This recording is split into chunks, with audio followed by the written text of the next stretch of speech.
Sekali lagi saya ingin menyapa teman-teman. Selamat pagi kaum muda. Selamat pagi kaum muda. Ya, sungguh senang kerajaan Allah, kita sebagai keluarga kerajaan Allah berkumpul di tempat ini. Mari bersama kita berdiri, kita nyatakan sukacita kita berkumpul bersama keluarga Allah. Satukanlah hati kami, hati kami untuk memuji dan menyembah, oh Yesus, Tuhan dan Rajaku. Eratkanlah tali kasih di antara kami semua, oh Yesus, Tuhan dan Rajaku. Mari bergandengan tangan, bergandengan tangan dalam satu kasih, bergandengan tangan dalam satu iman, saling mengasihi di antara kami, keluarga kerajaan Allah. Kembali bergandengan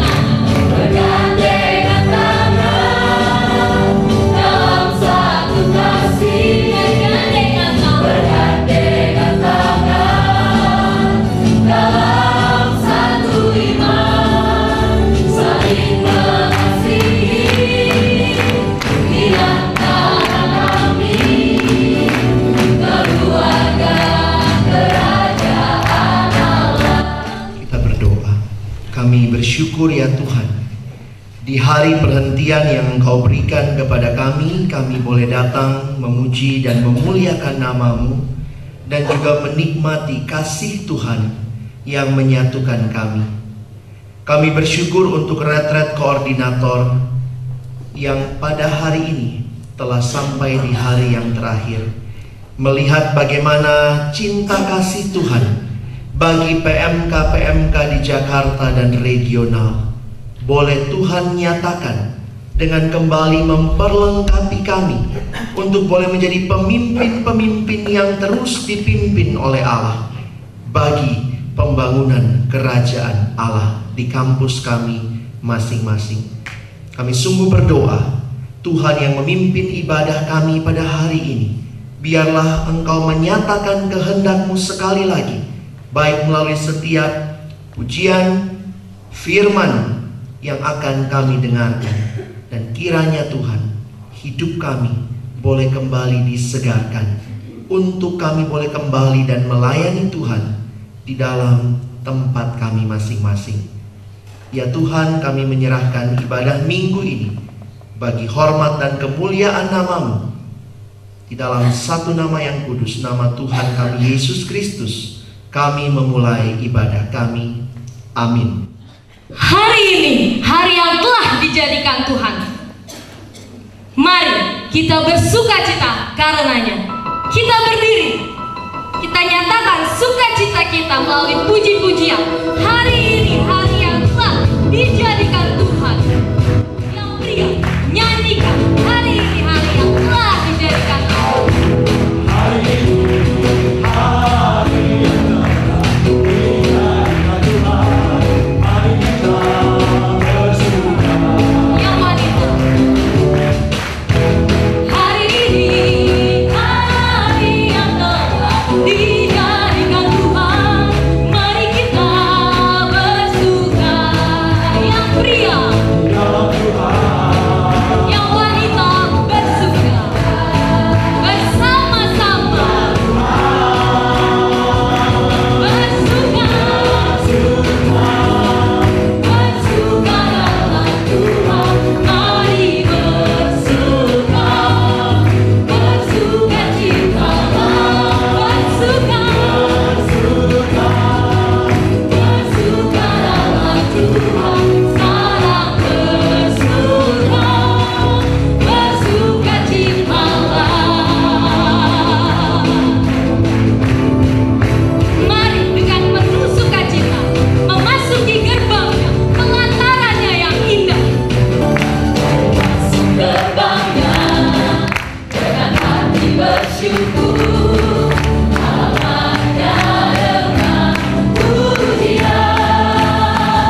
anggota tubuh kita bisa memuliakan Tuhan.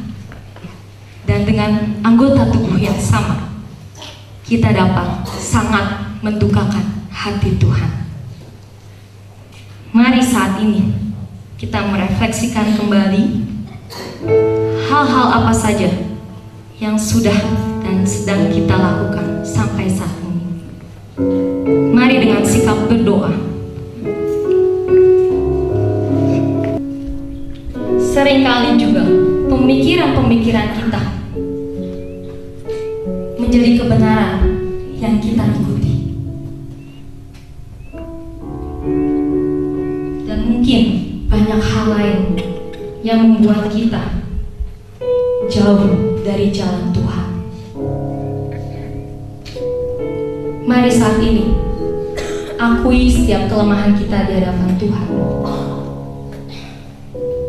Meminta pengampunan dari Allah yang kudus, sehingga melayakkan kita, menguduskan kita untuk menyembah Dia. Mari berdoa secara pribadi.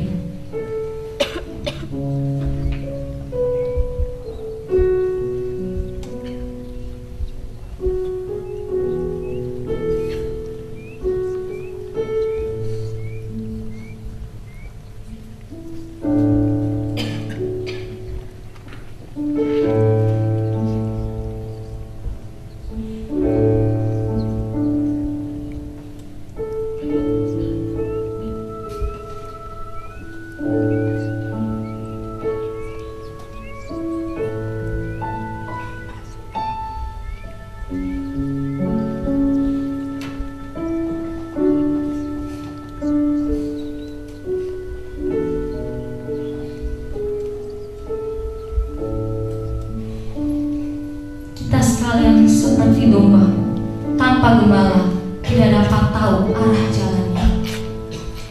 All we like sheep have gone astray, each of us turning our own spirit way. Mari kita nyanyikan pujian ini sebagai doa kita di hadapan Tuhan atas pengampunannya.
Yang hikmatnya besar. Terpujilah Allah yang telah menebus dan menyelamatkan kita. Mari kita berdiri, kita menyembah Dia. Terpujilah Allah yang hikmatnya besar. Terpujilah Allah hikmatnya besar, begitu kasihnya untuk dunia jemaat, sehingga diberilah Pujilah,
yang akan terus menuntun kita sepanjang kita mengerjakan bagian kita masing-masing. Mari meminta kepada Allah membukakan mata kita untuk melihat kebenarannya, membukakan telinga kita untuk mendengarkan firman-Nya, dan membukakan mulut kita untuk membagikannya kepada mereka yang memerlukan. Bukakan mataku Tuhan, sebagai pujian mempersiapkan hati kita mendengarkan firman Tuhan.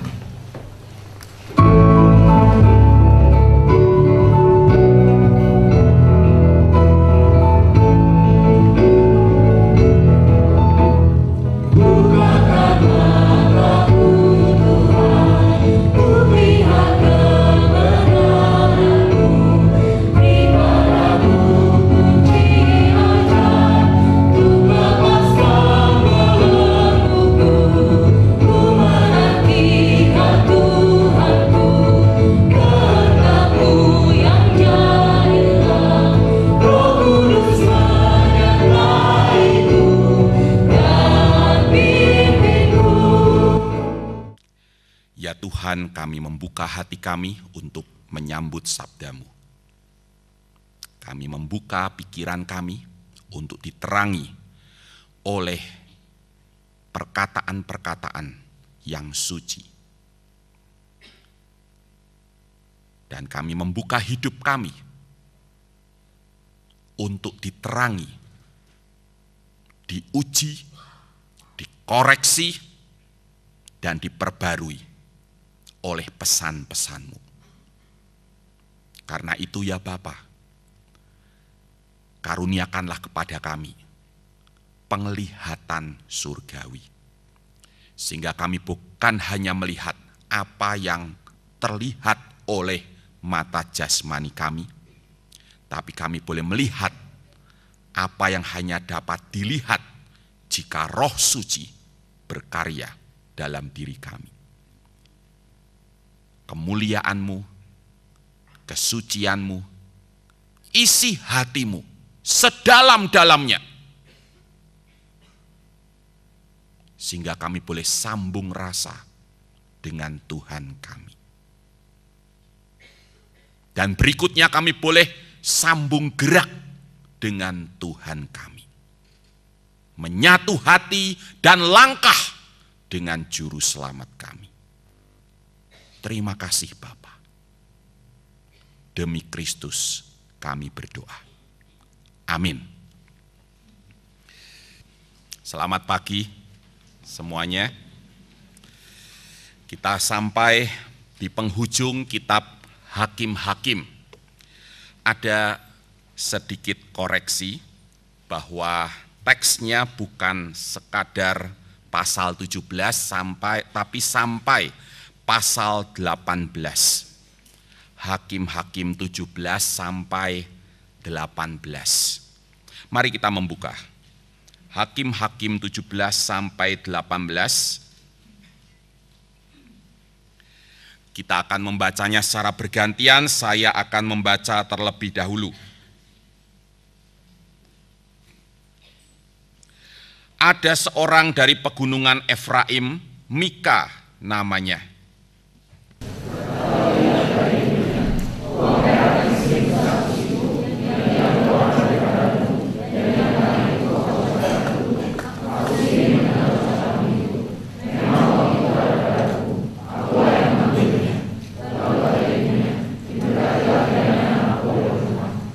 Sesudah itu dikembalikannya uang perak yang 1.100 itu kepada ibunya. Tetapi ibunya berkata, aku mau menguduskan uang itu bagi Tuhan. Aku menyerahkannya untuk anakku, supaya dibuat patung pahatan dan patung tuangan daripada uang itu. Maka sekarang uang itu kukembalikan kepadamu.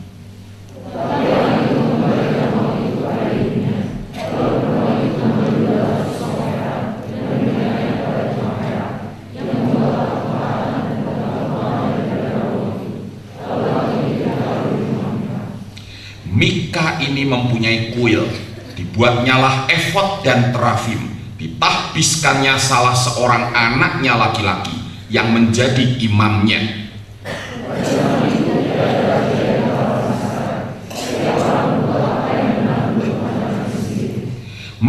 seorang muda dari Betlehem Yehuda, dari kaum Yehuda. Ia seorang Lewi dan tinggal di sana sebagai pendatang.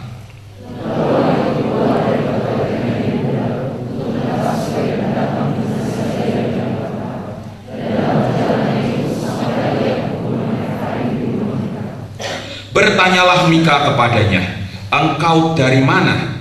Jawabnya kepadanya, "Aku orang Lewi dari Betlehem Yehuda, dan aku pergi untuk menetap sebagai pendatang di mana saja aku mendapat tempat."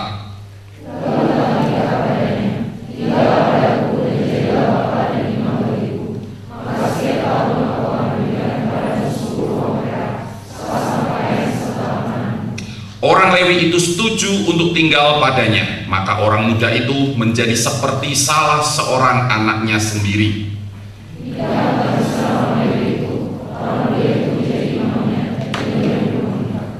Lalu kata Mika, "Sekarang tahulah aku bahwa Tuhan akan berbuat baik kepadaku karena ada seorang Lewi menjadi imamku."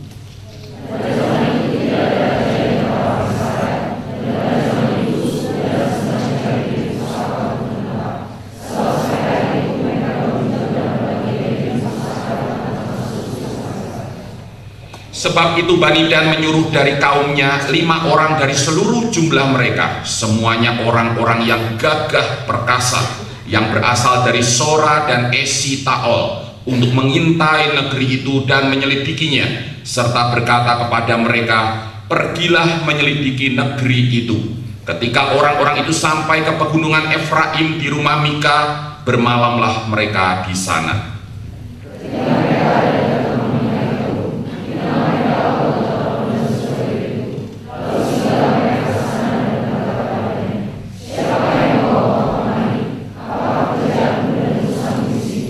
Katanya kepada mereka, "Begini-begitulah dilakukan Mika kepadaku. Ia menggaji aku dan aku menjadi imamnya."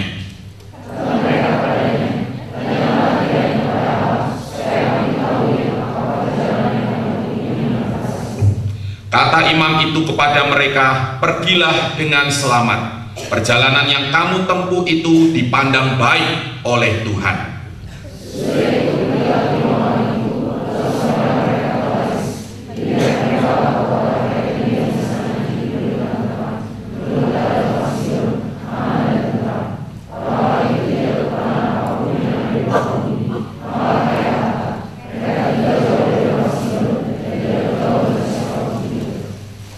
Setelah mereka kembali kepada saudara-saudara sesukunya di Sora dan Esi-Taol, berkatalah saudara-saudara sesukunya kepada mereka, "Apakah yang kamu dapati di sana?"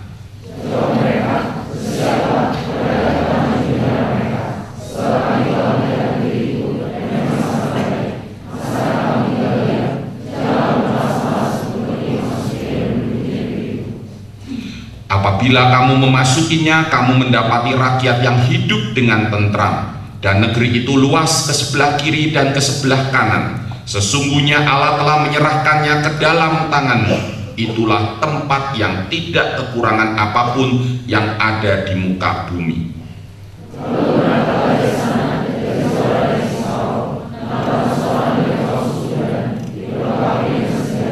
Mereka maju lalu berkemah di Kiryat Yearim di Yehuda. Itulah sebabnya tempat itu disebut Mahanedan sampai sekarang. Letaknya di sebelah barat Kiryat Yearim.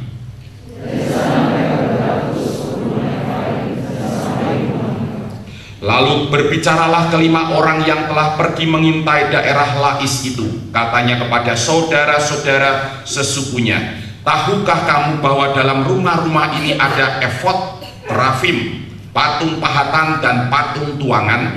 Oleh sebab itu insafilah apa yang akan kamu perbuat."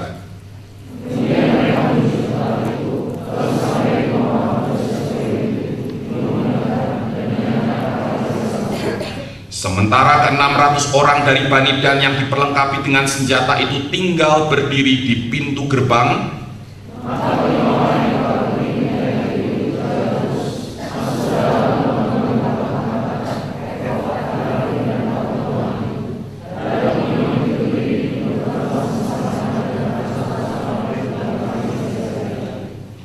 Tetapi setelah yang lain-lain itu masuk ke dalam rumah Mika dan mengambil patung pahatan, efod, terafim, dan patung tuangan itu, berkatalah imam itu kepada mereka, "Berbuat apakah kamu ini?"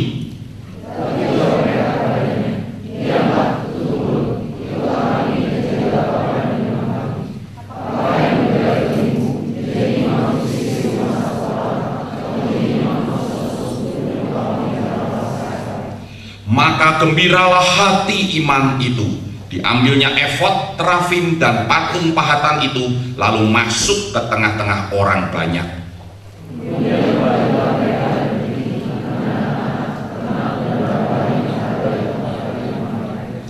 Ketika mereka telah jauh dari rumah Mika, dikerahkanlah orang-orang dari rumah-rumah yang di dekat rumah Mika, dan orang-orang itu mengejar Bani Dan itu.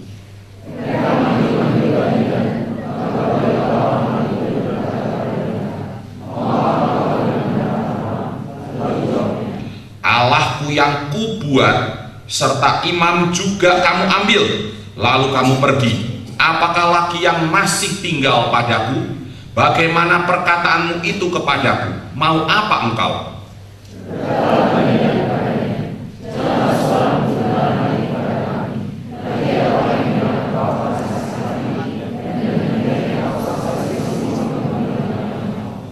Lalu Bani Dan melanjutkan perjalanannya, dan Mika setelah dilihatnya mereka itu lebih kuat daripadanya, berpalinglah ia pulang ke rumahnya.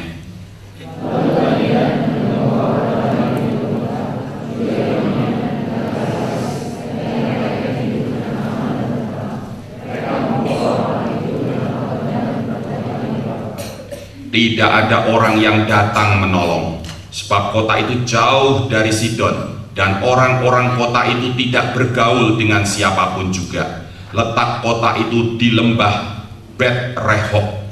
Kemudian Bani Dan membangun kota itu kembali dan diam di sana.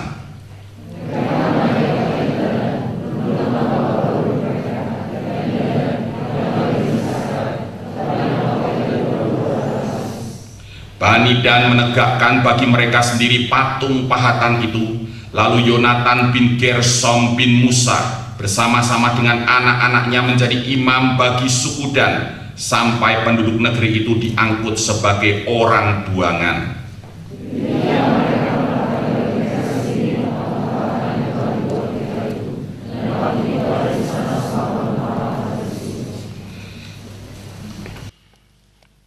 Saudaraku, kelima pasal penutup dari kitab Hakim-Hakim, pasal 17 sampai 21, diapit atau dipeluk oleh pernyataan deskriptif. Maksudnya pernyataan yang bersifat menggambarkan di pasal 17 ayat 6 dan pasal 21 ayat 25. Pernyataannya adalah pada zaman itu tidak ada raja di antara orang Israel.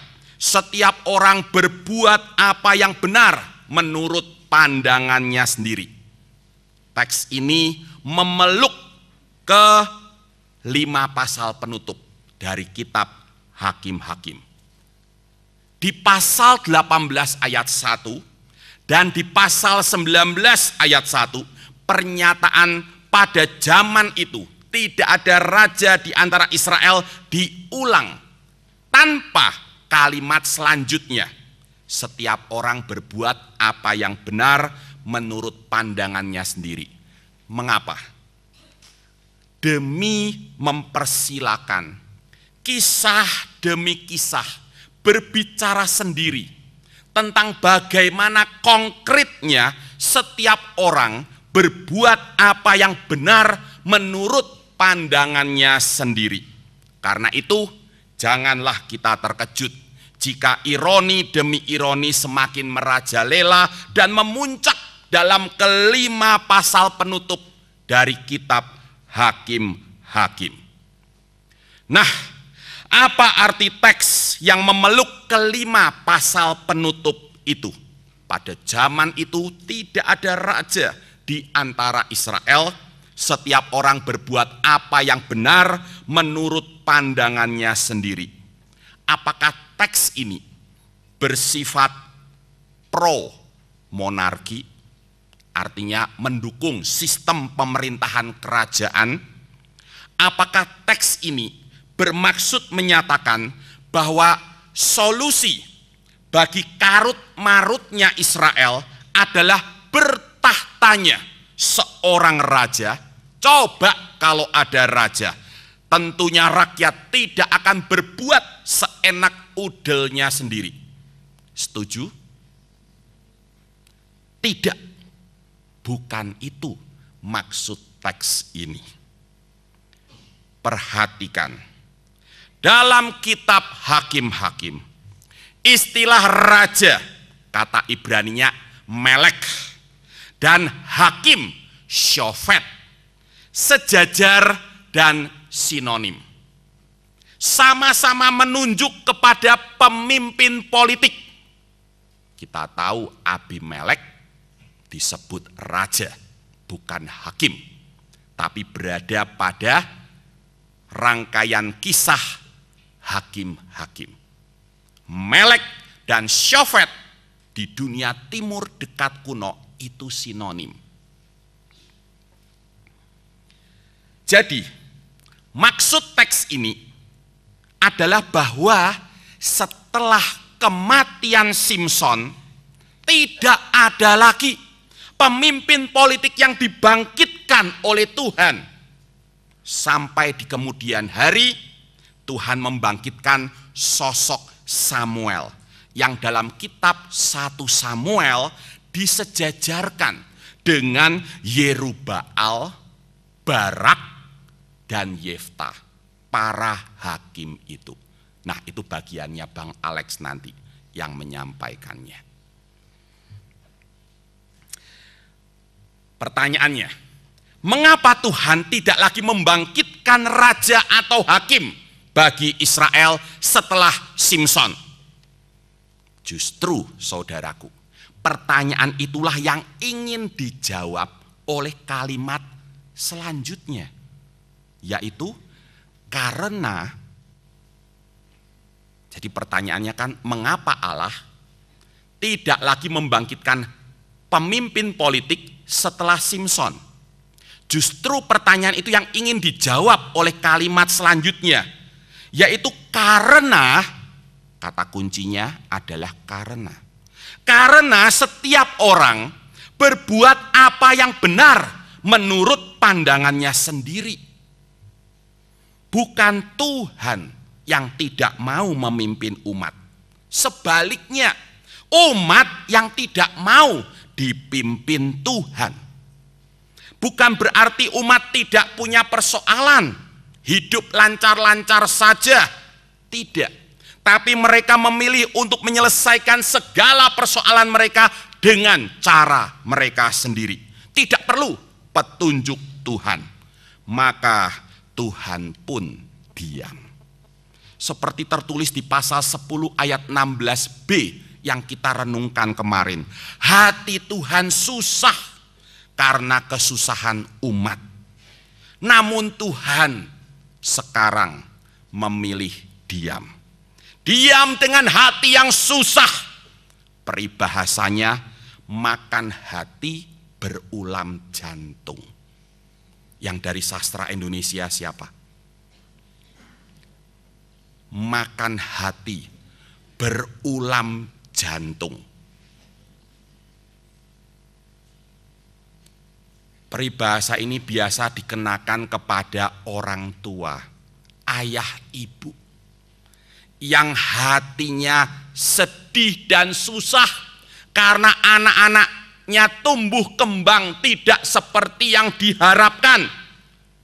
Layaknya orang tua, hati Tuhan sangat sedih, nangis, bahasa Jawanya nelongso, melihat kelakuan anaknya yang buruk dan sukar diperbaiki. 5 hari lalu, 17 Februari 2014, pagi-pagi datang ke pastori kami seorang ibu tua, warga jemaat.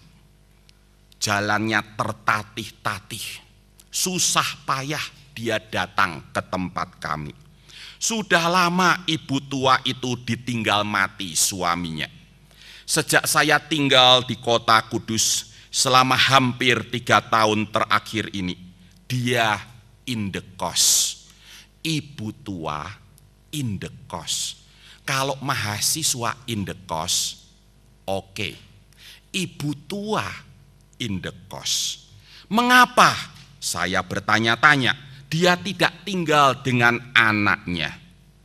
Dan pagi itu, pertanyaan selama 3 tahun akhirnya terjawab. Sang ibu menceritakan dengan air mata bercucuran bahwa anaknya sendiri yang menyuruhnya indekos. Tidak lagi tinggal bersama keluarganya. Mengapa? Karena istrinya merasa tidak cocok dengan sang mertua.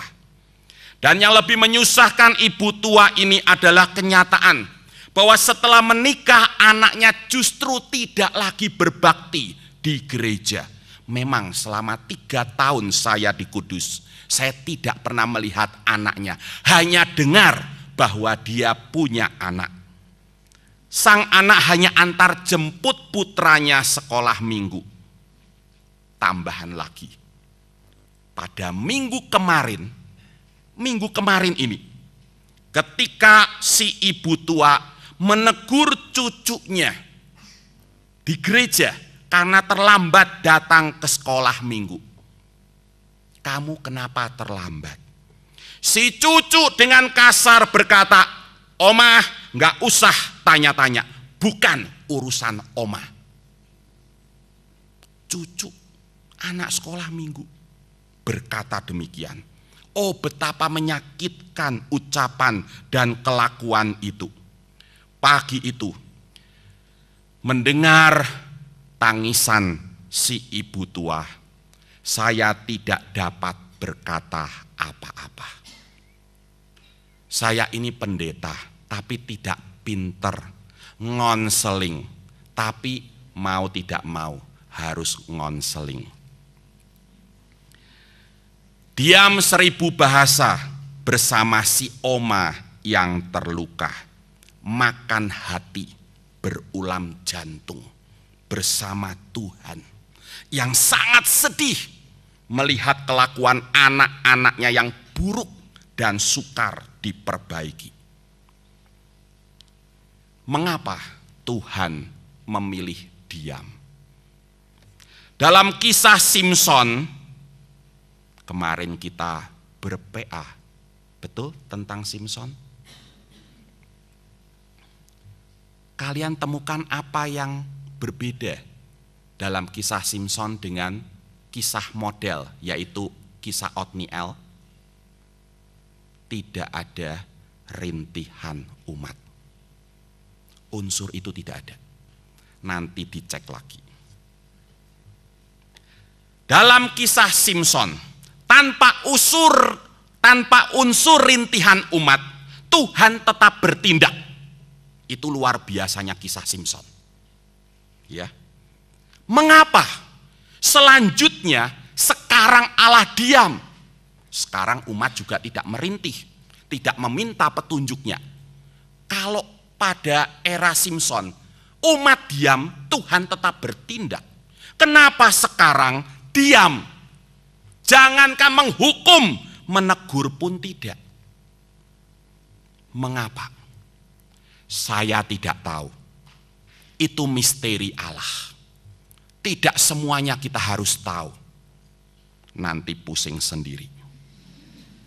Yang pasti, teks ini menyadarkan kita bahwa Tuhan mau kita umatnya menaati sabdanya. Bukan karena terpaksa, bukan karena takut dihukum kalau tidak taat disambar geledek, tapi karena kita menyayanginya semata, sama seperti dia senantiasa menyayangi kita. Itu yang Tuhan mau kita pahami lewat diamnya Tuhan. Saudaraku, hasrat Tuhan yang diam ini dinyatakan secara indah dalam Mazmur 130 ayat 4. Mari kita buka teks itu. Mazmur 130 ayat 4.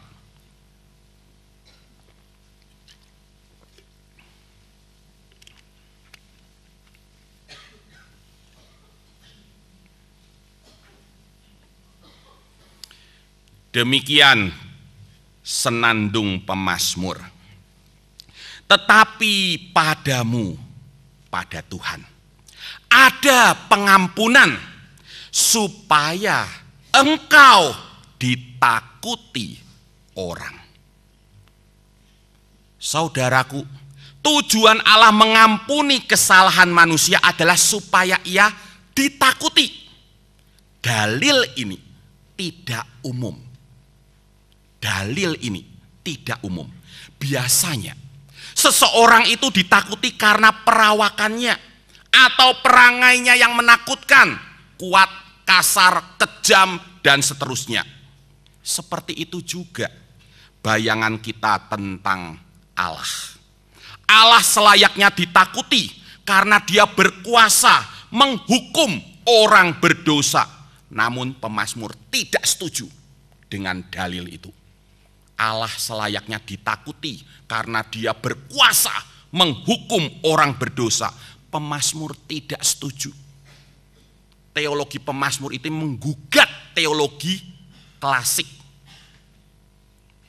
Saudara sekalian, menurut pemazmur, teologi klasik itu tidak sesuai dengan konsep perjanjian yang berintikan kasih. Bukankah saripati dari segala hukum adalah kasihilah Tuhan Allahmu dengan segenap keberadaanmu, dan kasihilah sesamamu manusia seperti dirimu sendiri. Itu saripati dari hukum Allah, dan hukum Allah memancarkan watak Allah. Bagi pemazmur, Allah selayaknya ditakuti, bukan karena dia berkuasa menghukum orang berdosa. Sebaliknya justru karena dia sangat menyayangi orang berdosa. Ya, Allah membenci dosa karena dia suci. Ya, Allah berkuasa menghukum orang berdosa karena dia maha kuat. Namun ketahuilah, Allah sangat menyayangi manusia sehingga dia tidak ingin menghukum manusia, melainkan ingin mengampuninya. Allah itu seperti orang tua. Saudaraku, kata kunci di sini adalah ditakuti. Padamu ada pengampunan supaya engkau ditakuti orang. Apa arti ditakuti? Kata Ibrani yare bisa berarti takut, hormat, atau takwa, taat. Namun menurut saya yare lebih dalam daripada itu. Padanan yare ada dalam bahasa Jawa. Siapa yang orang Jawa? Ada, ya, ada orang Jawa ya. Ngerti toh bahasa Jawa? Nah, saya mau baca Mazmur 134 dalam bahasa Jawa. Bunyinya demikian. Nanging paduka kagungan pangapunten supados tiang sami ajrih asih dumateng paduka. Ndak usah diingat-ingat. Saya mau sorot satu kata saja dalam Alkitab bahasa Jawa ini, yaitu ajrih asih.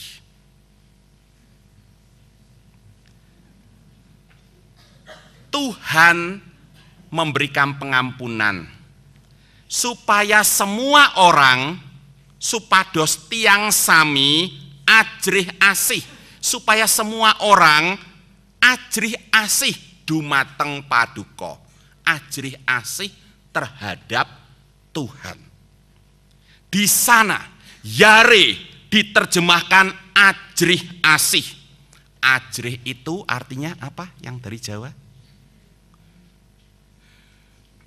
Ajrih itu artinya takut. Asih artinya mengasihi. Ajrih asih berarti takut bukan karena takut dihukum, tapi karena mengasihi. Kita berhutang kepada para penerjemah Alkitab bahasa Jawa untuk terjemahan yang mencerahkan pikiran ini. Allah selayaknya diajrih asihi, ditakuti karena dikasihi oleh manusia. Karena dia senantiasa mengasihi kita. Kita selayaknya taat kepada sabda Tuhan, bukan karena kita takut dihukum jika tidak taat, tapi karena kita mengasihinya dan tidak mau melukai perasaannya. Itulah ajrih asih. Semasa kuliah di Yogyakarta pada tahun 2009, putri kedua kami, Titi, menulis surat cinta yang sangat indah kepada saya. Isinya kira-kira demikian. Kertasnya besar tapi isinya pendek. Papa, apa kabar? Waktu itu mereka ada di Bandung ya. Papa, apa kabar? Acia itu panggilan manjanya dari saya. Acia kangen sama papa. Papa harus rajin belajar, nasihatin dia. Supaya cepat lulus dan sama-sama aja lagi. Oh, dia senang papinya kuliah, tapi dia rindu papinya ada kembali bersamanya. Maafin Acia kalau selama ini Acia sudah bikin papa marah dan sedih. Papa terima kasih karena sudah membesarkan dan menyayangi Acia. Acia janji rajin belajar supaya pinter dan naik kelas. Bedanya Tata dan Titi, kalau Tata males-malesan pun dapat nilai 9 atau 10. Kalau Titi belajar mati-matian sampai enggak tidur pun nilainya itu mepet-mepet. Acia janji rajin belajar supaya pinter dan naik kelas. Acia ingin papa bangga sama Acia. PBSK, papa bangga sama kamu. Doain Acia ya. Sudah, itu isi suratnya. Sampai hari ini saya melihat Titi giat belajar. Bukan karena takut dimarahi atau dihukum. Kalau dia dapat 6, 5, bahkan 4, kami tidak pernah marah. Karena kami percaya dia sudah belajar mati-matian.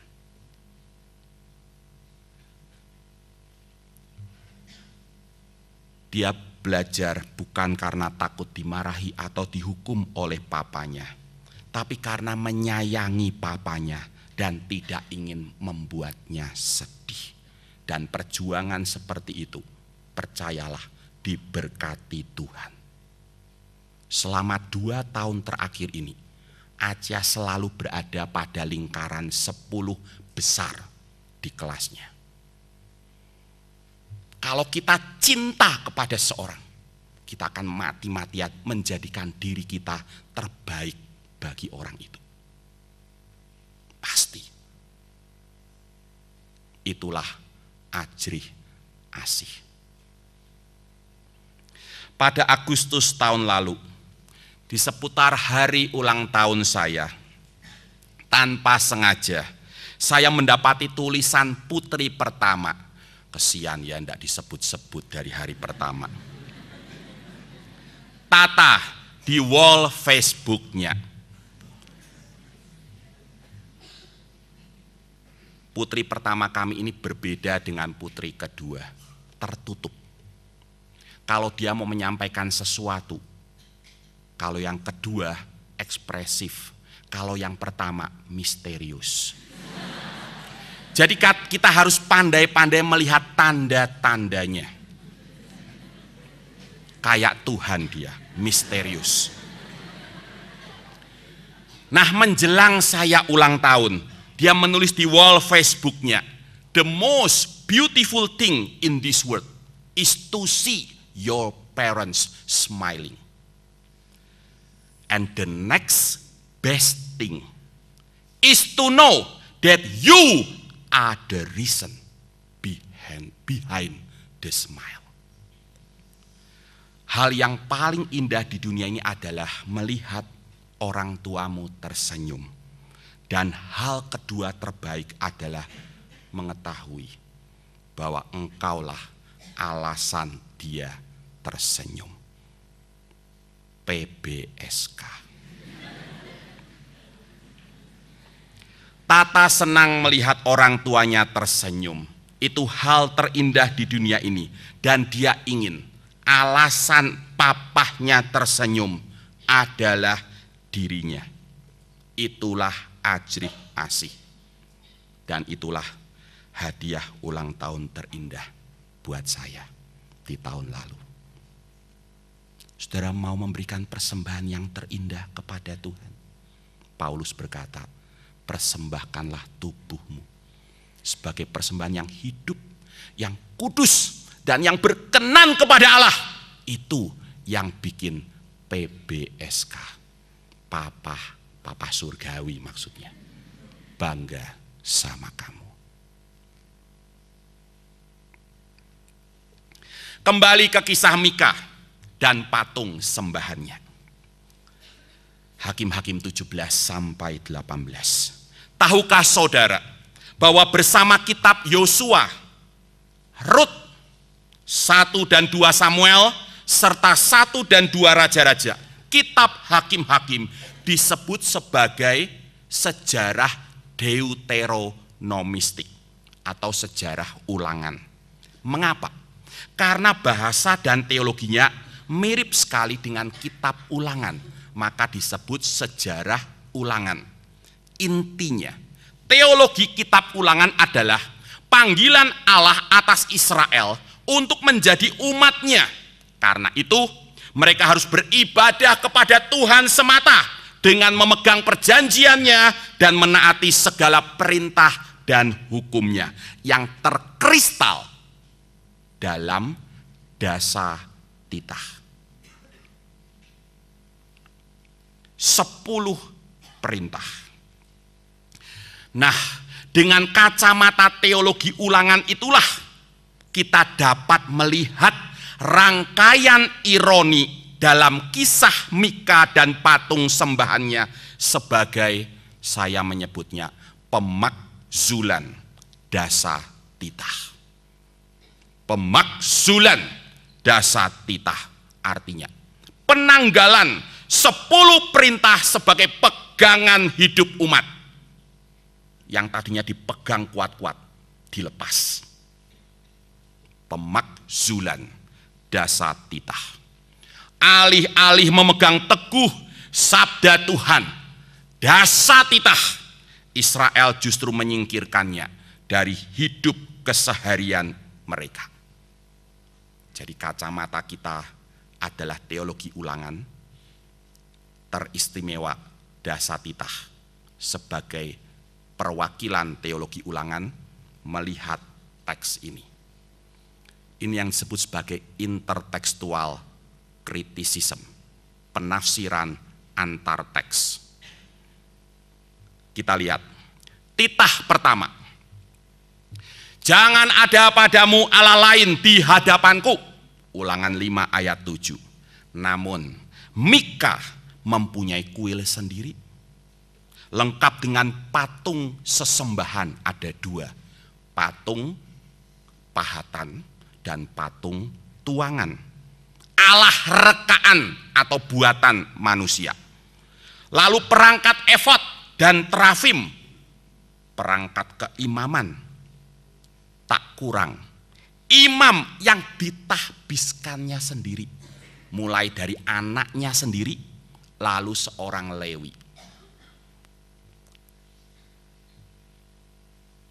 Lalu, kalau kita ikuti cerita ini lebih lanjut, setelah semua perangkat kuil itu dirampok oleh suku Dan, patung pahatan dan patung tuangan itu ganti menjadi sembahan suku Dan. Itu akhir dari pasal 18. Dengan memiliki semua itu, patung, perangkat keimaman, dan imam, Mika dan suku Dan berpikir mereka dapat memanipulasi atau mengatur Tuhan, seperti tercetus dalam perkataan Mika di pasal 17 ayat 13. Mari kita lihat pasal 17 ayat 13. Setelah Mika mempunyai itu semua, kuil, patung, perangkat keimaman, dan imam dari Lewi lagi, dia berkata, sekarang tahulah aku bahwa Tuhan akan berbuat baik kepadaku karena ada seorang Lewi menjadi imamku. Semua itu, kuil, patung, perangkat keimaman, dan imam dipakainya seperti rantai yang melingkar di leher Tuhan. Agama Mika adalah agama penuhanan diri dan pengacungan Tuhan. Tuhan jadi kacung, saya jadi Tuhan. Allah lain yang ada pada Mika dan suku Dan sesungguhnya bukanlah patung sembahan itu, melainkan keakuan. Itu sebabnya setiap orang berbuat apa yang benar menurut pandangannya sendiri, karena aku adalah Tuhan. Aku yang benar, yang lain salah.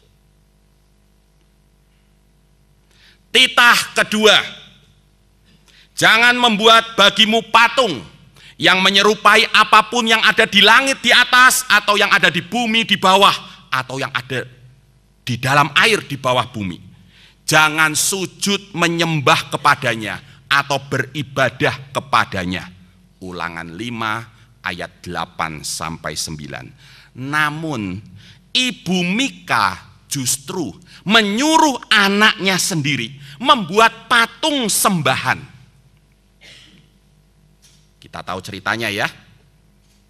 Ibu Mika menolak uang perak sebesar 1.100 itu dikembalikan kepadanya. Sudah, buat kamu saja, buatlah patung sembahan dari uang ini. Dan akhirnya karena Mika tidak mau, ibunya sendiri yang membuatkan patung sembahan itu. Setelah, nah ini penting catatannya, setelah dananya dikorupsi, kira-kira 80% masuk ke kantong ibunya. Ini zaman edan. Yang tidak ikut-ikutan edan nggak bakalan bertahan. Titah ketiga, jangan menyebut nama Tuhan Allahmu dengan sembarangan. Ulangan 5 ayat 11. Namun ibu Mika menggunakan nama nan suci itu secara sembarangan ketika mengutuk orang yang mencuri uangnya. Pasal 17 ayat 2. Digunakannya kata Ibrani Allah di sana, mengutuk artinya, atau menyumpahi, mengindikasikan penggunaan nama Allah. Dalam perjanjian lama, kata Allah artinya tadi ya, mengutuk, atau menyumpahi, atau berjanji, bersumpah, selalu terkait dengan nama nan suci, Tuhan. Tidak heran jika setelah mendengar kutuk ibunya itu, yang bawa-bawa nama Allah itu, Mika segera mengakui perbuatannya, mencuri uang ibunya, karena dia takut dihukum Allah yang namanya dibawa-bawa dalam kutuk itu. Titah ketiga pun dilanggar. Demikian juga Imam Tahbisan Mika. Tanpa pikir panjang, imam itu berkata kepada 5 pengintai dari suku Dan. Mereka bertanya, mereka mau mengintai Lais. Mereka kesengsem dengan tanah itu. Apakah Tuhan akan memberkati perjalanan kami? Tanpa pikir panjang, sang imam berkata, pergilah dengan selamat. Go in peace. God bless you. Perjalanan yang kamu tempuh itu dipandang baik oleh Tuhan. GBU. Hakim-Hakim 18 ayat 6. Saudara sekalian, dalam kehidupan bergereja, saya memandang kehidupan ber-PMK termasuk dalam kategori kehidupan bergereja. Karena gereja sejatinya adalah himpunan orang percaya. Dalam kehidupan bergereja, perkataan yang sering kali diucapkan dengan latah adalah, ya ini, Tuhan memberkati. GBU, God bless you. Sedikit-sedikit GBU, GBU, GBU, buka SMS, GBU. Perkataan ini, apalagi jika diucapkan oleh pendeta, bisa membuat jemaat tidak lagi kritis dengan dirinya. Apapun keadaan saya, GBU. Tuhan memberkati saya. Padahal tidak demikian. Tuhan memberkati, kita sudah belajar kemarin. Tuhan memberkati hanya orang yang menghargai rahmat-Nya dengan berbenah diri. Sedangkan yang tidak menghargai rahmat-Nya, yang hidup seenak udelnya sendiri, itu artinya dia memilih laknat, bukan rahmat. Itu teologi kitab Hakim-Hakim. Karena itu, sebagai pendeta, mulai tahun kemarin, baru juga ya, jadi saya pun harus bertobat karena sering GBU-GBU-an itu. Sebagai pendeta, mulai tahun kemarin saya ganti salam Tuhan memberkati itu. Setiap minggu menyambut jemaat memasuki ruang kebaktian, saya menyalami mereka seraya berkata, selamat berbakti. Jemaat kaget, biasanya Tuhan memberkati. Selamat berbakti. Usai kebaktian, saya kembali menyalami mereka sambil berkata, selamat bersaksi. Artinya, jika kamu sungguh berbakti, dan jika kamu sungguh bersaksi, percayalah, Tuhan niscaya memberkatimu. Kalau tidak, jangan pikir.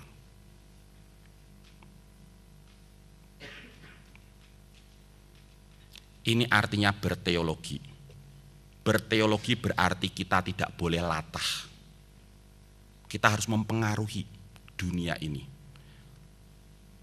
Dalam kitab nabi-nabi ada cita-cita yang sangat luhur dikumandangkan di sana. Yaitu bagaimana supaya seluruh permukaan bumi ini dipenuhi dengan sabda Tuhan. Jangan latah. Kita harus punya daya gugat dalam setiap gerak, kata, dan laku kita. Baru kita bisa menyaksikan nilai-nilai kerajaan Allah. Titah keempat, tetaplah ingat dan kuduskanlah hari Sabat seperti yang diperintahkan kepadamu oleh Tuhan Allahmu. Ulangan 5 ayat 12. Makna Sabat sejatinya adalah perayaan kehidupan. Itu sebabnya pada hari Sabat semua diistirahatkan. Bukan hanya Tuhan, hamba juga istirahat. Bukan hanya manusia, ternak dan tumbuhan juga istirahat. Semua merayakan dan menikmati kehidupan. Namun kisah Mika mencatat suku Dan tidak puas dengan bagian milik pusaka yang ditentukan Tuhan baginya melalui Yosua, mereka justru memilih untuk merebut Lais dan membinasakan masyarakat Lais yang tertulis hidup damai, hidup tertutup, damai, aman dan tentram. Mereka tidak punya pasukan perang. Justru itu yang direbut. Yang Tuhan kasih tidak kunjung diperjuangkan. Yang tidak Tuhan kasih, yang diincar. Titah kelima. Hormatilah ayahmu dan ibumu, supaya lanjut umurmu dan baik keadaanmu di tanah yang diberikan Tuhan Allahmu kepadaku. Ulangan 5 ayat 16. Namun Mika mencuri uang ibunya sendiri. Begitu juga sikapnya kepada Lewi. Awalnya sih kelihatannya manis ya. Baiklah kamu menjadi bapakku dan imamku. Kelihatannya manis. Namun selanjutnya pahit. Kepadamu akan kuberikan dalam setahun 12 bulan 10 uang perak. Bandingkan yang dicuri dari ibunya berapa? 1.100 uang perak. 10 uang perak setahun loh ya. Ini jelas di bawah UMR. Sepasang pakaian tega-teganya. Setahun cuma dikasih sepasang pakaian serta makanan. Pelit banget. Tidak heran jika kemudian ketika mendengar tawaran dari suku Dan, ayo ikut kami, jadi imam kami. Lewi dengan girang menyambutnya. Dan dia beralih ke suku Dan. Gajinya lebih besar. Titah ke-6. Jangan membunuh. Ulangan 5 ayat 17. Namun suku Dan membantai dengan keji penduduk Lais yang tak berdaya itu. Disikat habis. Yang Tuhan kasih karena kekuatan militernya kuat, dijauhi. Ini makanan empuk. Sikat habis. Titah ke-7. Jangan berzinah. Ulangan 5 ayat 18. Memang tidak dinyatakan secara eksplisit, baru nanti dalam kisah terakhir terjadi perbuatan yang mengerikan sekali di tengah-tengah Israel. Perkosaan massal. Tapi siapa tahu apa yang terjadi dalam penyerangan terhadap Lais, penduduk yang damai dan tidak berdaya itu, oleh orang-orang yang tadi wataknya berbuat apa yang benar menurut pandangannya sendiri. Sejarah sudah mencatat tidak ada perang satupun yang terjadi yang suci dari perkosaan. Titah ke-8. Jangan mencuri. Ulangan 5 ayat 19. Namun Mika mencuri uang ibunya senilai 1.100 uang perak. Lebih gila lagi. Ibunya mencuri sebagian besar dana untuk membuat patung sembahan. Mika pikir ini patung mahal nih. 1.100 uang perak. Disujud sembah tiap hari. Ternyata harganya cuma 200 uang perak. Lalu kelima pengintai mencuri patung sembahan Mika. Berikut efod, terafim, bahkan imamnya sekalian dicuri. Titah ke-9. Jangan mengucapkan saksi dusta terhadap sesamamu. Ulangan 5 ayat 20. Namun Yonatan bin Gersom bin Musa, kata Musa di sini menegaskan ironinya peristiwa ini. Keturunan Musa. Imam tahbisan Mika itu berkata kepada kelima pengintai dari suku Dan, GBU. Tuhan pasti memberkatimu, padahal Tuhan tidak mau memberkati mereka. Tuhan sudah memberikan kok milik pusaka kepada Dan. Kenapa ngelencer ke tempat lain? Orang yang hidupnya damai malah dihabisin. Ngomong sembarangan keturunan Musa ini. Begitu juga kelima pengintai menyatakan kepada suku Dan, teman-teman mereka, sesungguhnya Allah telah menyerahkan Lais ke dalam tangan kita. Padahal Tuhan yang mencita-citakan perdamaian itu tidak berkata demikian. Jadi ini ironinya. Lebih daripada sesamamu, imam mengucapkan saksi dusta tentang Tuhan. Suku Dan mengucapkan saksi dusta tentang Tuhan. Akhirnya titah ke-10. Jangan mengingini istri sesamamu. Kalau dalam konteks kita, pacar sesamamu. Dan jangan menghasratkan rumahnya, atau ladangnya, atau hambanya laki-laki, atau hambanya perempuan, atau lembunya, atau keledainya, atau apapun yang dipunyai sesamamu. Ulangan 5 ayat 21.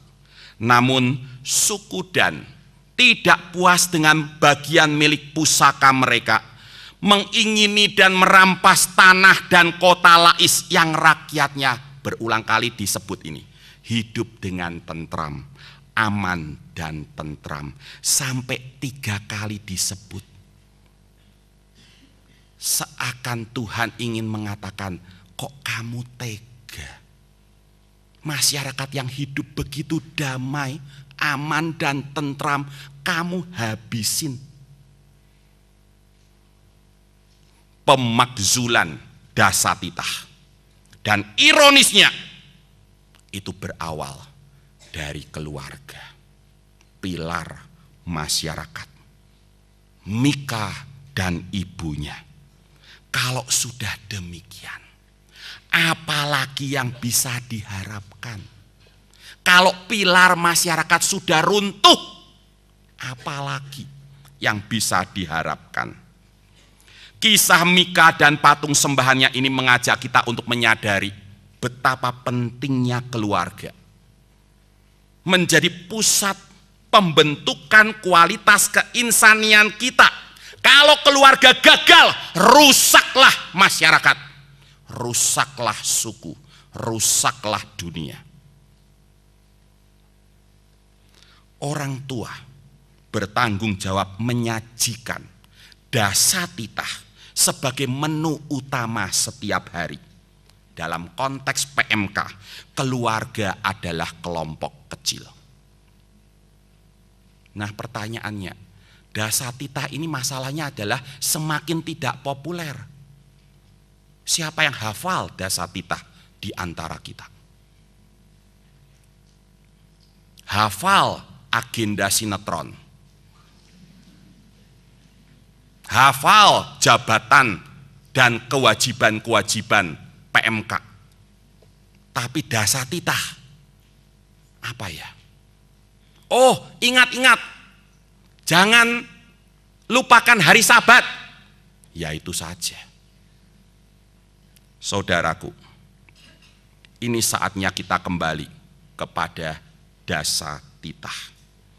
Saya bersyukur orang tua kami selalu berupaya dalam segala kelemahan mereka menyajikan Dasatitah sebagai menu utama kami, anak-anak dan cucu-cucu mereka.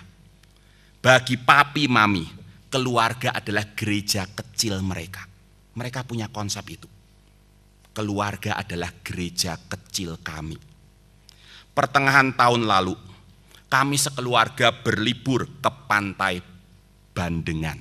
Kalau orang Jawa ngomongnya Bandengan. Ada itunya ya, ada sengaunya depannya. Pantai Bandengan, Jepara.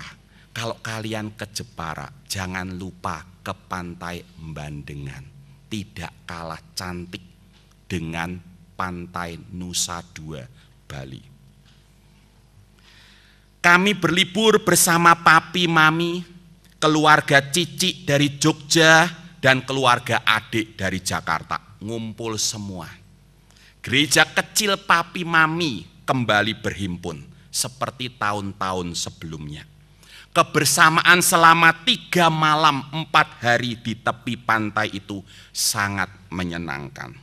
Waktu seakan berhenti, menggantung dalam keabadian.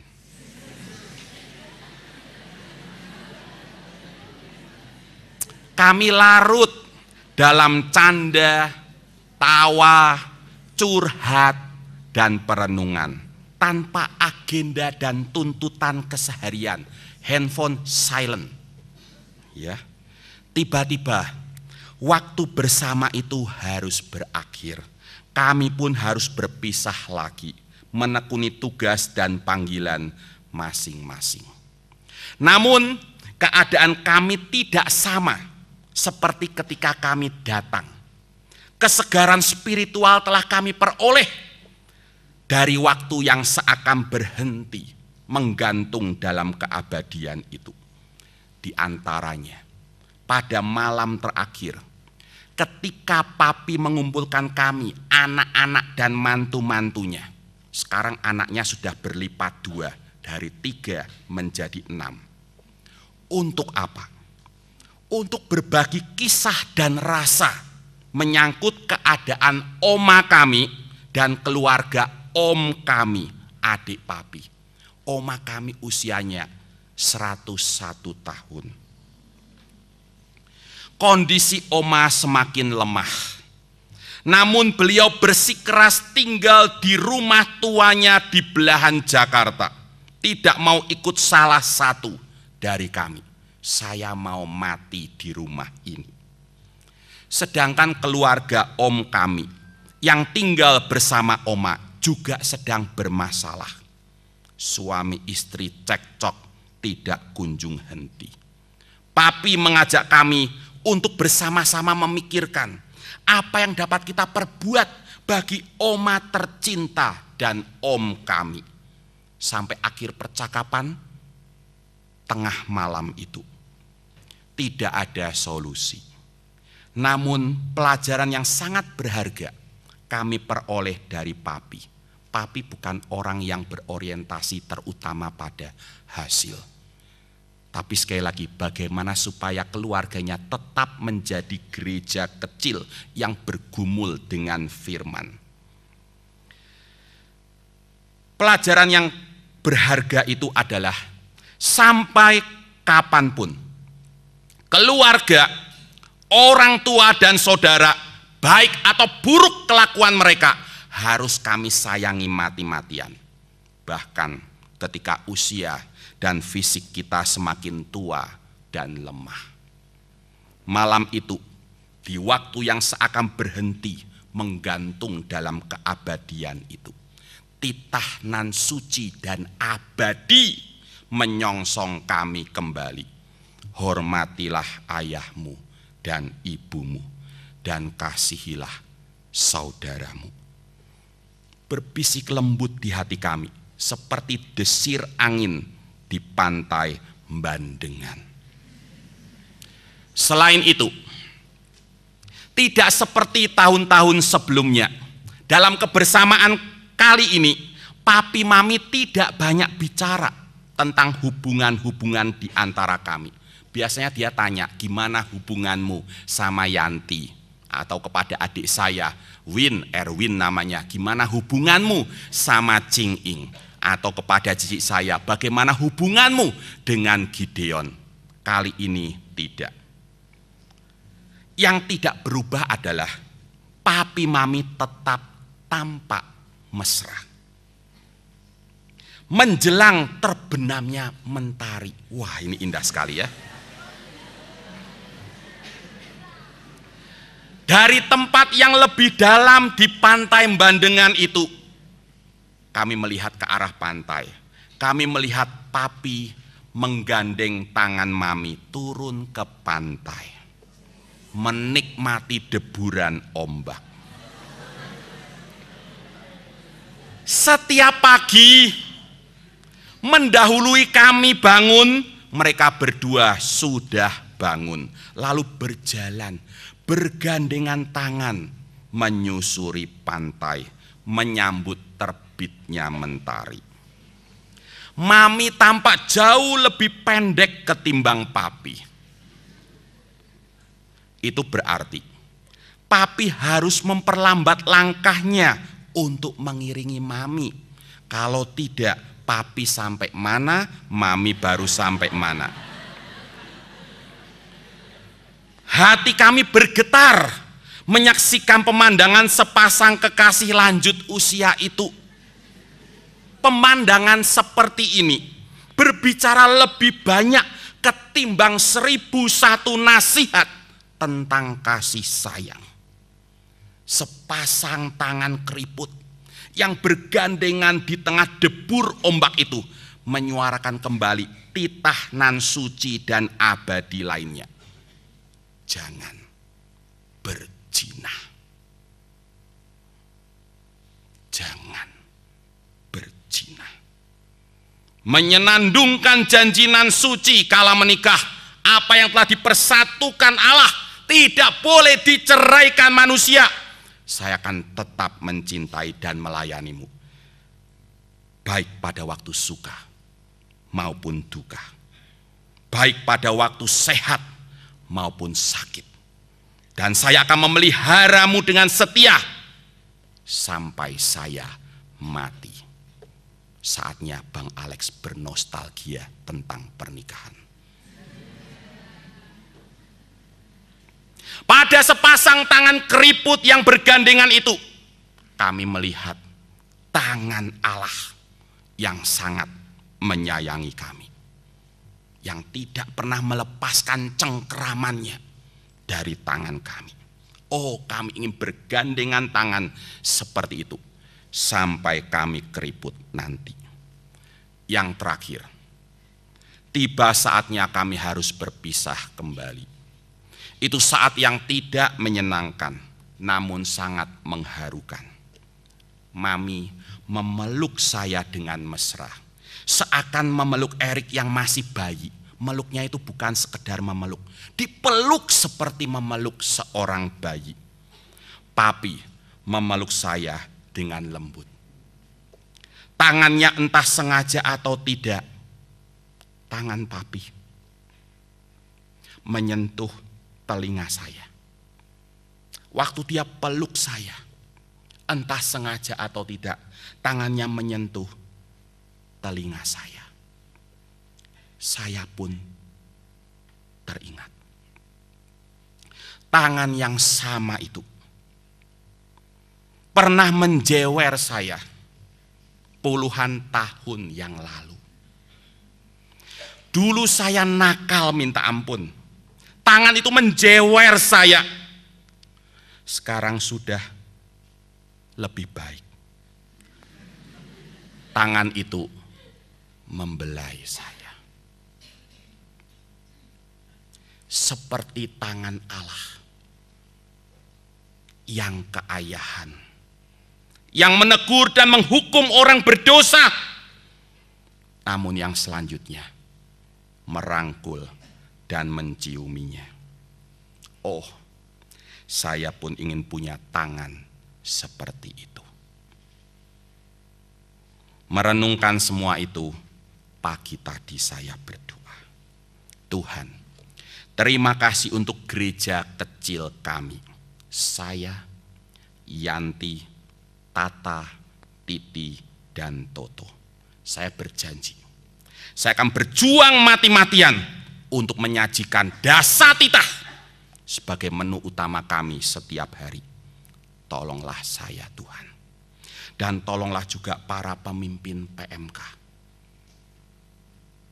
penilik, dan pelayan siswa yang akan mendengar khotbah saya untuk juga melakukannya dalam kehidupan ber-PMK.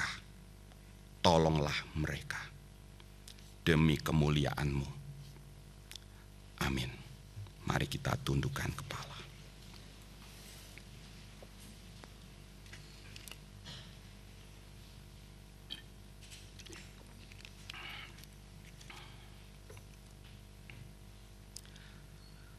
Ajrih asih, itukah yang membuat kalian melayani di kampus? Ajrih asih, itukah yang membuat kalian bangun pagi, berdoa, dan merenungkan firman Tuhan? Ajrih asih, itukah yang membuat kalian datang mengikuti RK ini karena kalian ingin lebih menyukakan hati Tuhan sepulang dari tempat ini.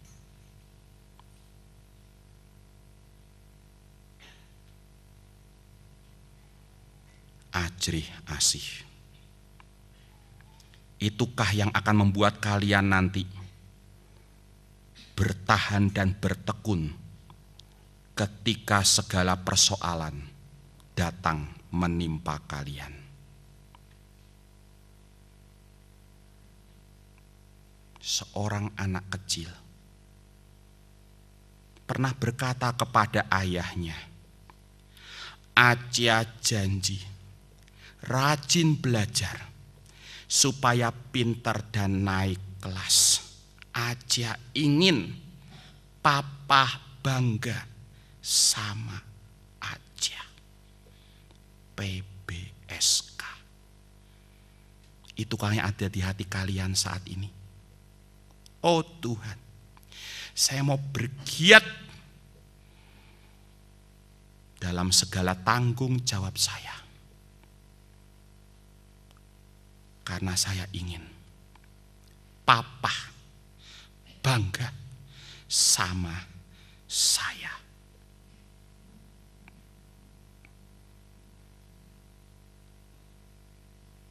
Di panggung dunia sedang berlangsung pemakzulan sabda Tuhan.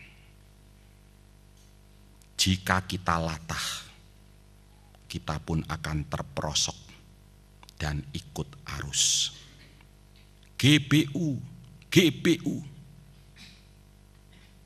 Sementara Alkitab berkata, Tuhan memberkati orang yang menghargai rahmat-Nya dengan berbenah diri, bukan yang hidup seenak udelnya sendiri atas nama rahmat. Itu sama dengan pilih laknat.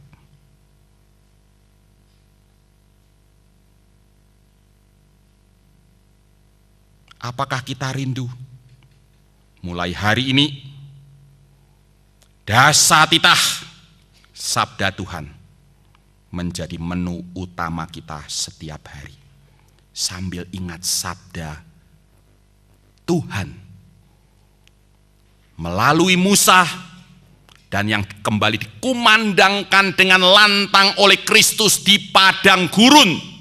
Manusia hidup bukan dari roti saja, tapi dari setiap firman yang keluar dari mulut Allah.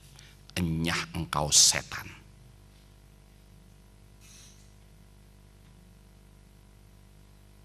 Mari kita berdoa secara pribadi. Dan saya mohon untuk Bang Sahat bisa maju ke depan menutup di dalam doa.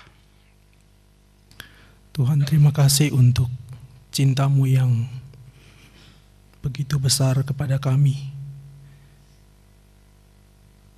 Bukti kasih Tuhan yang sangat nyata lewat kedatangan-Mu di dalam dunia ini dan kesediaan-Mu untuk mati, menebus, membayar semua hutang dosa kami dengan lunas.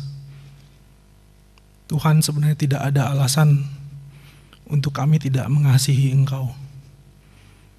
Tidak ada sedikit pun alasan untuk kami menyakiti hati Engkau. Kami memohon ya Tuhan, berikan kami terus hati yang sungguh-sungguh mengasihi Engkau dan juga mengasihi sesama kami, orang-orang yang Engkau kasihi juga. Kami rindu di dalam hidup kami kasih Tuhan yang suci, kasih Tuhan yang mulia, kasih Tuhan yang dengan sangat nyata dibuktikan kami juga bisa bagikan kepada seluruh dunia, supaya semua orang tidak lagi melukai hati-Mu ya Tuhan. Kami bersyukur untuk kebenaran firman Tuhan yang kembali Tuhan perdengarkan, Tuhan kembali gaungkan di dalam hati dan pikiran kami. Biarlah Roh Kudus boleh terus bekerja dengan kuat kuasanya, terus memperbaharui komitmen kami hari demi hari, supaya sungguh-sungguh hidup kami, sungguh kami abdikan kepada Engkau. Kami takut kepadamu karena kami mengasihi Engkau ya Tuhan. Dan biarlah kami juga dengan pertolongan Tuhan dimampukan juga untuk mengasihi orang-orang yang ada di sekitar kami. Terima kasih ya Tuhan untuk firman-Mu. Terima kasih juga untuk hamba-Mu yang juga Tuhan kasihi, yang juga begitu mengasihi kami semua dengan apa yang Dia bagikan lewat perenungan firman yang Tuhan nyatakan kepadanya untuk kami sama-sama nikmati. Terima kasih untuk perjumpaan dengan firman-Mu di dalam firman Tuhan pada pagi hari ini. Kami menyerahkan diri kami, biarlah Tuhan terus topang untuk terus kami bisa setia hanya kepada Tuhan. Ini doa kami dalam nama Yesus kami mengucap syukur. Amin. Kita berdiri.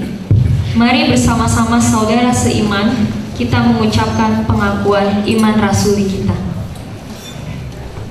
Aku percaya pada Allah, Bapa yang Maha Kuasa, Khalik langit dan bumi, dan kepada Yesus Kristus anaknya yang tunggal, Tuhan kita, yang dari Yesus Kristus, lahir dari anak darah Maria, yang menderita di bawah Pontius Pilatus, disalibkan, mati dan dikuburkan, turun ke dalam kerajaan maut, pada hari yang ketiga bangkit pula dari antara orang mati, naik ke surga, duduk di sebelah kanan Allah, Bapa yang Maha Kuasa, dan dari sana Ia akan datang untuk menghakimi orang hidup dan mati.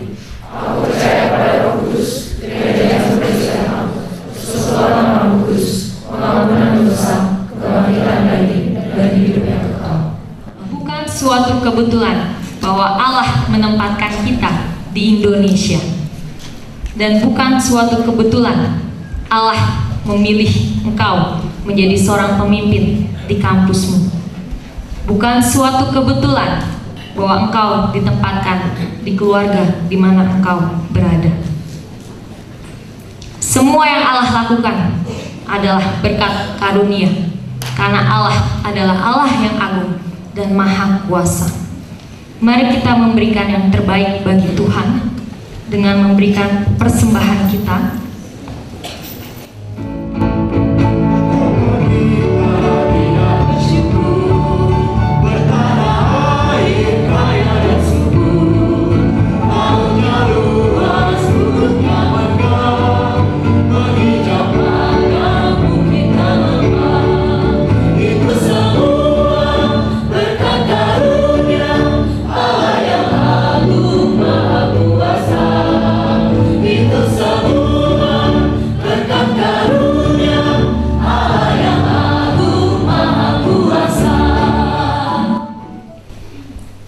Terpujilah Engkau ya Allah, Allah yang begitu memiliki kasih yang besar kepada setiap kami umat-Mu.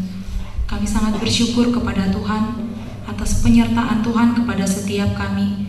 Kami bersyukur ya Tuhan untuk ibadah minggu yang boleh kami laksanakan pagi ini. Kami bersyukur untuk setiap firman yang boleh kami dengar. Kami bersyukur untuk setiap pujian yang boleh kami nyanyikan. Ya Tuhan, kami memohon kepadamu agar kiranya setiap firman yang boleh kami dengar boleh benar-benar kami nyatakan dalam kehidupan kami, dalam mengerjakan pelayanan kami khususnya di kampus kami masing-masing. Saat ini juga ya Tuhan, kami bersyukur untuk persembahan yang boleh kami berikan. Kami percaya ya Tuhan, ketika kami pun bisa memberikan, itu hanyalah sebagian daripada berkat Tuhan. Kiranya Tuhan yang kembali memberkati persembahan yang kami berikan, untuk akhirnya boleh dipergunakan untuk memperluas kerajaan Tuhan, terkhususnya dalam pelayanan mahasiswa di Jakarta ya Tuhan, dan bahkan di Indonesia ya Tuhan. Saat ini juga ya Tuhan, kami bersyukur kepadamu untuk retret koordinator 13 ya Tuhan, yang boleh terlaksana selama 5 hari dan 4 malam ya Tuhan. Saat ini juga kami mengucap syukur kepada Tuhan untuk setiap hal yang boleh kami nikmati selama 5 hari 4 malam ya Tuhan. Kami bersyukur untuk setiap sesi yang boleh ada, baik eksposisi, PA, kapsel, dan pleno, dan juga kami bersyukur untuk persekutuan, dan juga kami bersyukur untuk kebersamaan yang boleh kami nikmati. Kami memohon kepada Tuhan, kami menyadari akan setiap kelemahan kami ya Tuhan. Mungkin semangat kami ya Tuhan di dalam mengerjakan pelayanan kami ke depannya saat ini sedang berkobar ya Tuhan. Tetapi kami memohon kepada Tuhan agar Tuhan yang mampukan dengan kuat kuasa roh Tuhan, ketika kami pulang nanti ya Tuhan, kami boleh tetap mengingat firman-Mu, kami boleh tetap memiliki semangat yang berkobar ya Tuhan, dengan visi yang daripada Allah yang boleh kami dapatkan di RK ini ya Tuhan, di dalam mengerjakan pelayanan kami di kampus kami masing-masing. Kami memohon anugerah dan kekuatan dan pertolongan daripada Tuhan. Saat ini juga ya Allah, kami mau berdoa untuk keberangkatan kepulangan kami nanti. Kami mau menyerahkan ya Tuhan perjalanan kami, untuk akhirnya Tuhan yang menuntun, Tuhan yang memimpin, untuk kami boleh tiba di tempat kami, di tempat tujuan kami dengan selamat. Kiranya ya Tuhan, Engkau juga yang memberkati Bapak Supir yang akan membawa kami pulang, untuk Tuhan boleh memberkati dia dan memberikan kekuatan di dalam mengendarai mobil ya Tuhan, di dalam membawa kami pulang ke Jakarta. Saat ini juga ya Tuhan, kami berdoa untuk bangsa kami, bangsa Indonesia ya Tuhan. Kami bersyukur ketika Tuhan boleh menghadirkan kami setiap peserta RK dari 62 PMK dan 9 kota. Bukan suatu kebetulan ya Tuhan kami boleh berada di tempat ini. Kami memohon kepada Tuhan ketika Tuhan boleh menyatakan banyak firman dan Tuhan juga menyatakan visi-Mu kepada setiap kami. Kiranya itu pun boleh kami kerjakan di PMK kami masing-masing, yang pada akhirnya boleh berbuah ya Tuhan, yang akhirnya nanti kami boleh menjadi pemimpin yang benar-benar ya Tuhan, di tempat kami masing-masing, di kampus kami, di kota kami ya Tuhan, yang pada akhirnya juga boleh terlihat dan kami berdampak di bangsa kami Indonesia ya Tuhan. Ini doa kami ya Allah. Kami mau menyerahkan semuanya hanya kepada Tuhan, dan kami menyerahkan setiap ucapan syukur kami hanya kepada Allah melalui Putra-Mu yang tunggal, Kristus Yesus Tuhan kami. Amin. Ya, kampusmu, PMK-mu memerlukan pemimpin yang digerakkan oleh Allah, memerlukan kaum muda yang menyerahkan seluruh hidupnya bagi kemuliaan namanya. Meresponi kasih Kristus, kita harus mengasihinya dengan memberikan seluruh hidup kita kepadanya.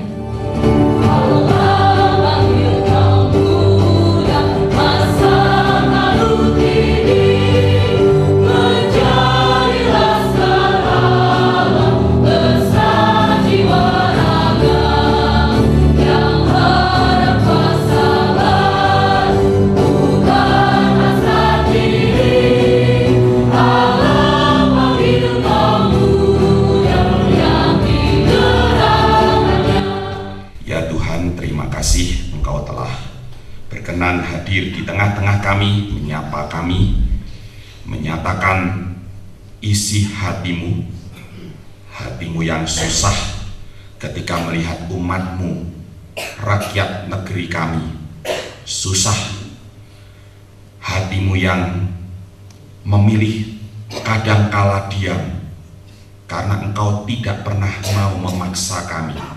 Engkau ingin kami mengabdi padamu, bukan karena takut dihukum, tapi karena kami dengan tulus ikhlas menyayangi-Mu seumur hidup kami. Dan Allah yang mau